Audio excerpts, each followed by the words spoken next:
Hi everybody, we're here at Zoholics here in Austin at the Austin Convention Center. What could be better in this heat than some hot announcements? We've got an amazing cast here, of course. We've got Andy, Doug, and Chirag, and we're going to cover all aspects of what happened here. Now, one of the important things to think about at Zoho is it started out with a lot of areas, and they're coming back to the roots. I want to ask you guys, what happened today with CRM for everyone and some of the announcements?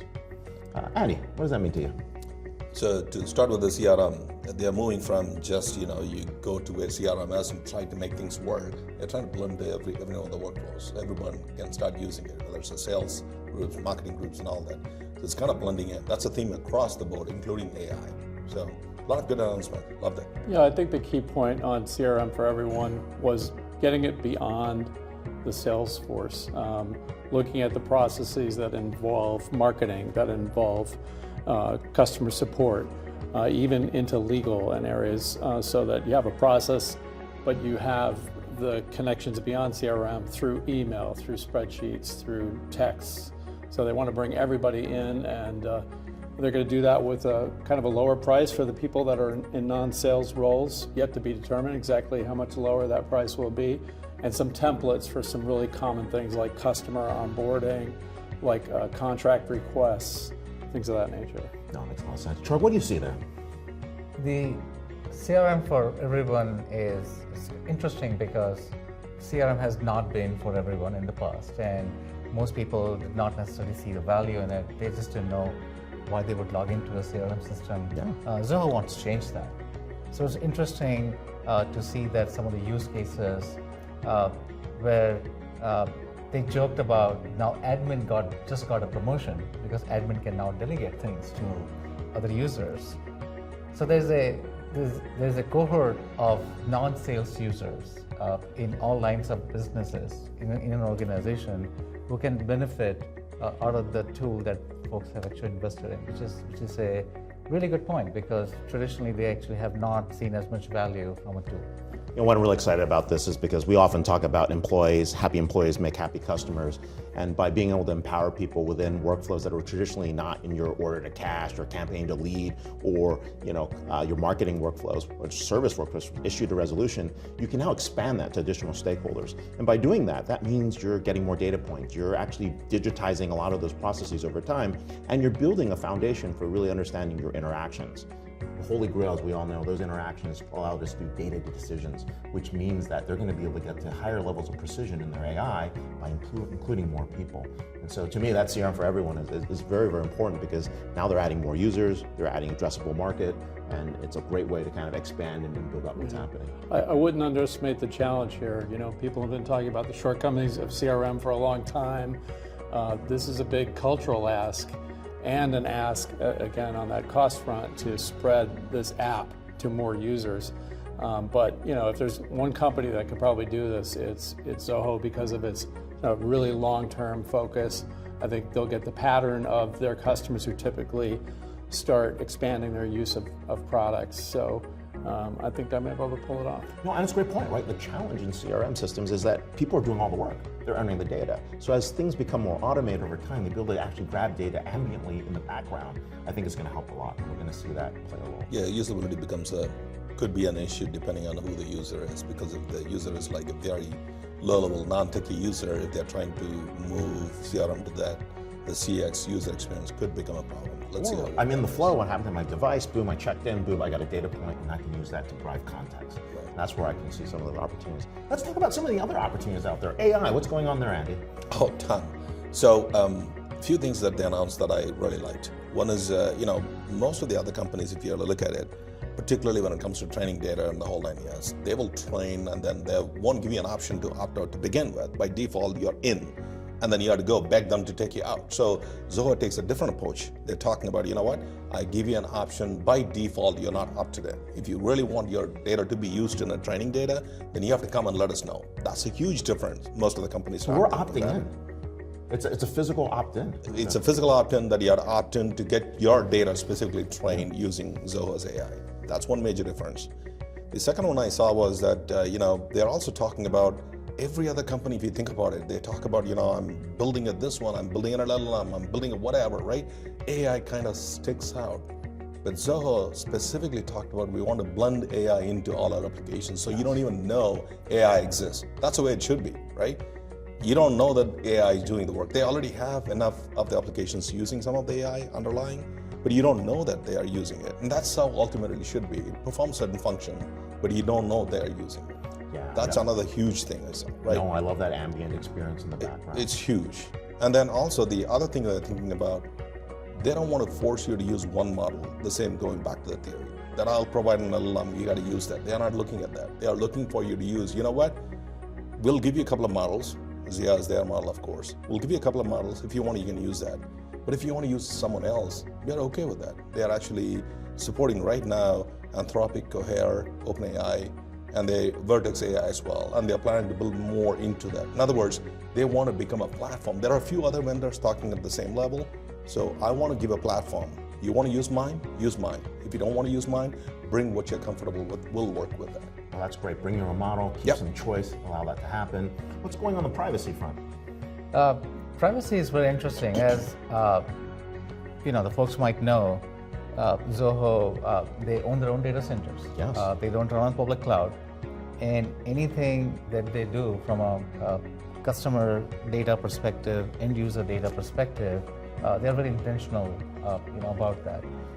And they said that we don't want to monetize people's data. The people's privacy is paramount when it comes to end user. No advertising either. No advertising either. So to go for that, for no tracking, they announced a browser which is based on open source Chromium model, which is, we use not a commercial version, but we use a version by Google, which is a Chrome browser. Yep. But the open source technology, Chromium, the source code, what they have built a sort of privacy-focused browser that doesn't do tracking, but it's also integrated with these Zoho products. So you can actually go there and you can actually search for things. It understands who you are, understands your context.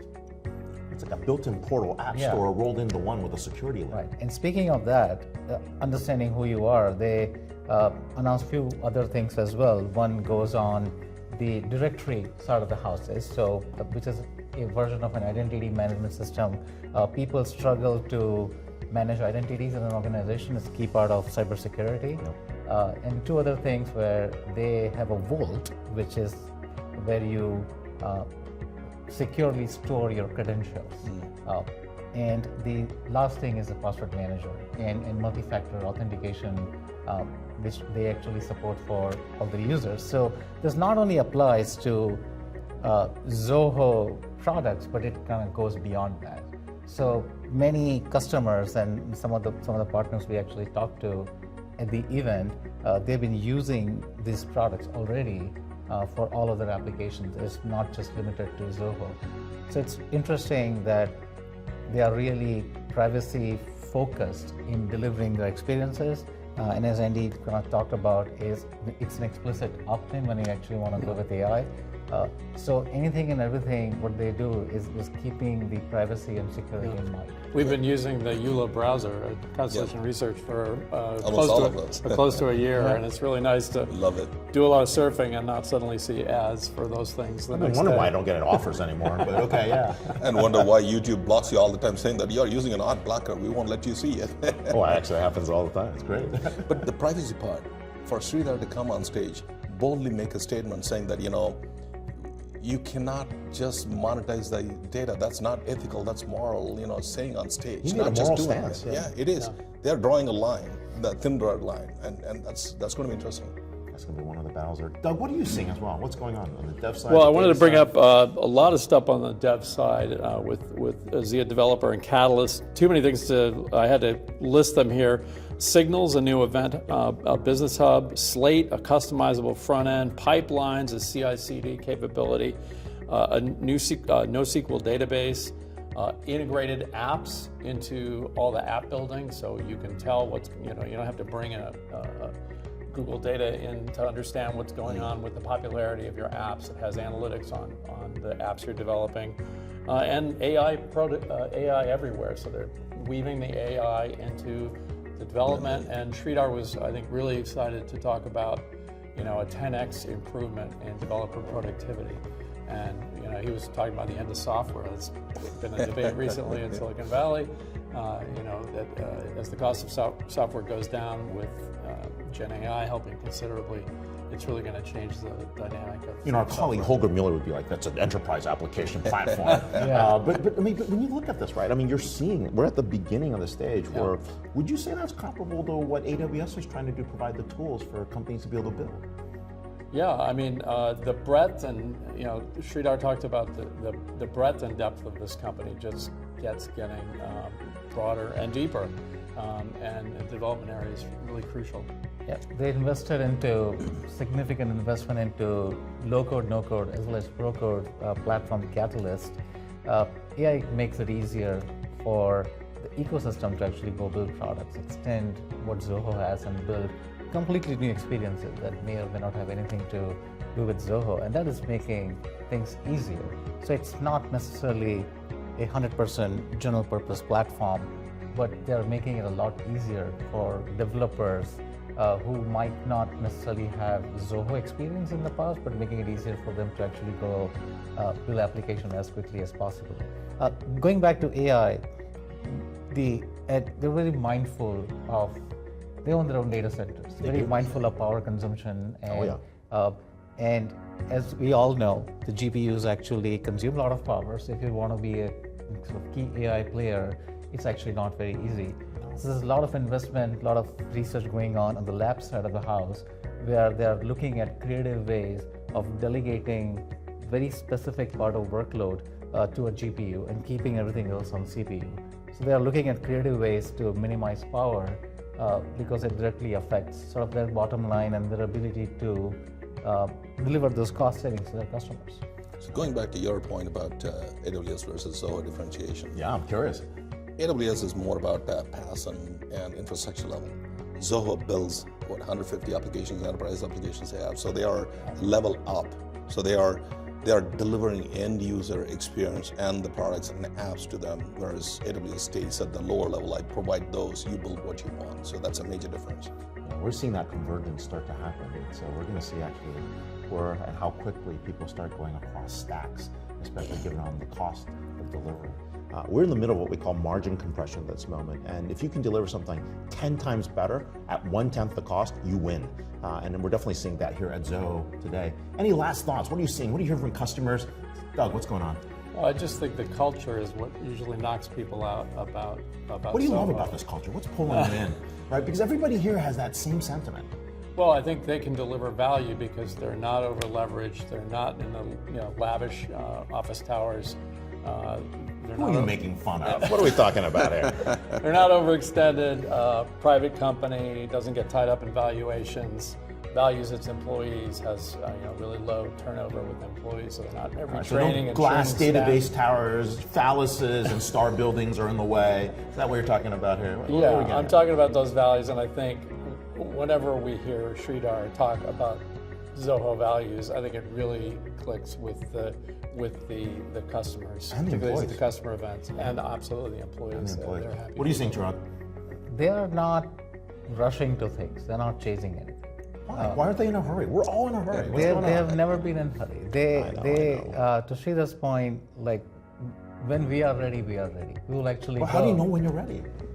It's so far this has worked out really well, and we know that AI is disrupting, and there are a lot of other things are at play, but they are sticking to it. So one of the things about the culture is its culture is no good if you change it every year. The mission does not change every year. Right. The mission remains the same. And an example after example that you see that they're sticking to the mission. And They are. Sridhar, he did talk about U-turns, that they are very humble and they have humility to roll things back and go and say that was not a good idea, we are not going to pursue that. So they still have that, but they also have conviction that we are going to be right most of the time, and we'll wait, our time will come. We are not going to be over leveraged, we have no debt, and we are going to control the experience that we deliver, and the community trusts them. And that persistence, well, why I brought up earlier why a lot of people have complained about CRM for decades, and reinventing it, trying to reinvent it for decades. I think they're the kind of company with a vision and discipline and continuity to really make it happen over time. It's not going to happen overnight. It's still a big challenge for companies to change the way they use CRM, but it might happen. No, I definitely see that. Andy, what do you see? So to answer your question about why are they not rushing, right? Yeah, why are they not rushing? I'm always in a hurry. Because they never took investor money. And he was on stage talking about it. We are not under a quarter-to-quarter pressure. Nobody's pressuring us, asking us, where's my money? What are you doing with my money? But customers are asking for things and they're delivering. Well, yes, they are delivering it. The customers are happy with it. Again, at the end of the day, because they're delivering an enterprise experience, enterprise applications, and they are all starting to blend in now. They're not worried about it. The customers are happy with it, and the prices are cheap. And when there is no quarter-to-quarter pressure, they're like, you know what, we'll deliver, like they said. We'll deliver when we are ready. Very cool. Right? I'm going to ask you, what research should people reading as we are looking at this that be relevant as they're watching the show? What should they be reading from you today? Blog posts, research posts, things that people should go back to. Yeah, so there are a bunch of AI-related things that they're doing, which I think is cool, especially about the privacy and then having a multi-model, which is going to rule the world, and then not using others' data to train your models. And there are a lot of good things they're doing, so I'm going to write about all of them. All right, Doug. Yeah, I had a big update on Zoho Analytics 6.0, which is coming in a couple of months. So that'll be my next big deep research report on Zoho. All right, Chirag. Two things on my side. One is the cybersecurity. They are doubling down on what they are saying because they are saying this is paramount to their user. It checks out with the trend that we are seeing and some of the research, the upcoming research on cybersecurity. And they also talked about marketplace, strengthening the marketplace and strengthening the actual platform to build extensions and making it easy for the ecosystem to actually go publish their apps. And that in connection with some of the marketplace research that I'm currently working on. No, it makes a lot of sense. I'm working on something, you might have seen a blog post talking about margin compression. The world is divided into two camps now. You are either in the way of my progress of driving down costs and improving what's going on as a vendor, or you're enabling my ability to get there. Zoho is one of the companies that are enabling that ability to actually drive down margin compression. They're not trying to raise your ACV. They're not trying to put a gun to your head and say, hey, we're going to keep raising your prices even though you're not using our software. We're going to see a big difference in the market there. So we are live here at Zoholics in Austin in the Convention Center. And of course, this is Constellation TV here, special edition with Andy, Doug, and Chirag. And we're so happy to be here. See you, everybody.